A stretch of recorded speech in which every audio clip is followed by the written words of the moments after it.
现在台南的公园游戏场除了愈来愈特色，嘛富有挑战性。以北区小空里这座新起的高卡厝为例，已经看无楼梯，囡仔需要一步一步爬悬，借出训练体适能甲身体协调，才有法度出流浪。另外来到原美里这座高空的攀爬王现场，嘛同款刺激囡仔的感官，勇敢爬悬，才有法度出流浪。北区公所除了营造北区就是囡仔游戏场，嘛特别将六甲、小空、元昌三座公园，拢用绿野仙踪的童话故事来串联，成为台南首创。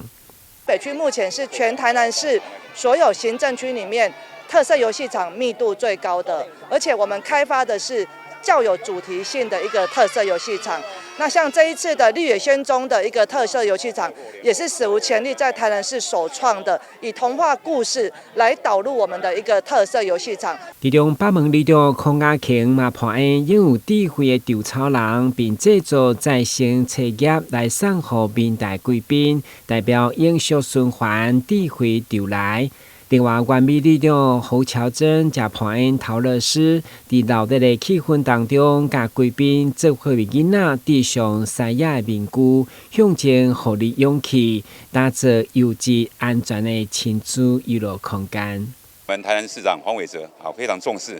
预区一特色公园。那我想北区是人口密度非常高的行政区，孩童也非常多，尤其这种特色游具不同于以往的一个传统的游具，让不同年龄层的小朋友，还有不同能力的小朋友，他们都可以来借由这个新型的一个特色游具，来在安全无虞的环境之下，能够快乐